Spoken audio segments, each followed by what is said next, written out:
I played a lot of solitaire growing up. I was an only child and a nerd, and thus alone a lot of the time, and when I wasn't, I was asked to mind my manners and keep quiet around the adults. For most of my adolescence, I used a weathered pack of dark blue playing cards that had the logo of the International Brotherhood of Teamsters embossed in gold on the back, a pair of horses' heads atop a wagon wheel. Adults would see the horse head next to the Teamsters name and laugh in disbelief that a union with alleged mafia ties would have a horse's head anywhere near its logo. I hadn't yet seen The Godfather, and so I didn't understand the irony, but I often pretended I did. "I know," I would say, laughing along without understanding. I was alone, on the outside of the joke, wishing, rather pathetically, to be on the inside, where everyone else was. The Teamsters Union was where my mother worked at the tail end of the heyday of American labor organizing, circa 1971. She had immigrated to America from Rangoon, Burma in 1965, escaping a military dictatorship. Burma is now officially known as Myanmar. This dates back to 1989, when the ruling military junta changed the name of the country in what many considered a bid to deflect international attention away from the gross human rights violations that it was carrying out across the country. My family, and all the Burmese exiles I have known, continued to call the country Burma as an act of defiance, a refusal to acknowledge an illegitimate junta and its decrees. As a matter of fact, referring to the country as Burma was official U.S. policy through much of the Obama administration. At any rate, throughout this book, I refer to the country and its people as Burma and Burmese. Despite its unfortunate colonial nomenclature, it remains the way in which my family has identified itself and separated itself from a regime that has persecuted and killed its own citizens and continues to.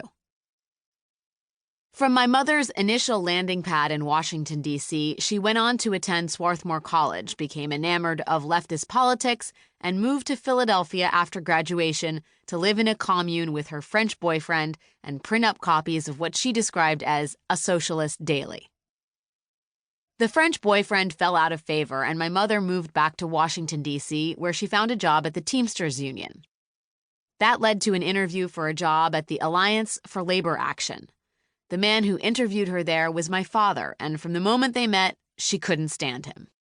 Perhaps that should have been a warning, but instead it became their meet cute.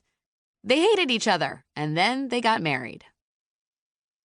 My father's ancestral path to that game-changing interview began on the opposite side of the world. He was the fourth child of a rural mail carrier in northeast Iowa, the son of an Irish-American mother and a father who claimed roots in Luxembourg. My dad showed an early interest in politics and, like my mother, came to Washington to do the work of liberal causes. There were no socialist dailies or French girlfriends, but he had longish hair and worked on George McGovern's presidential campaign and knew Hunter S. Thompson.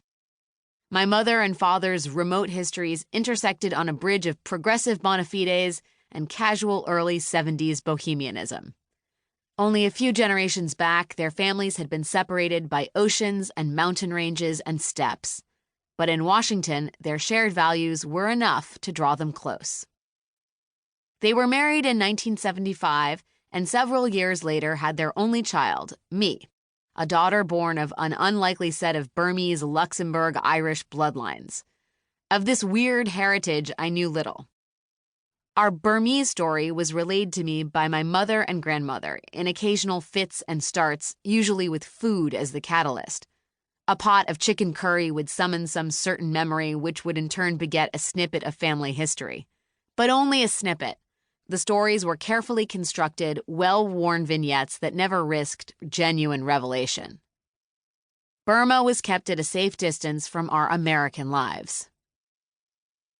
My father's people were from Europe. His grandfather left the Old World sometime during the late 19th century, motivation unclear. I didn't know much about his departure and why he'd made it, or even much about the place where he began, Luxembourg, a strange country about which little was discussed in my family. The one detail that slipped through was the name of his exotic-sounding hometown, Esch. And all we knew about Esch was that it sounded like the sort of place you'd want to get away from.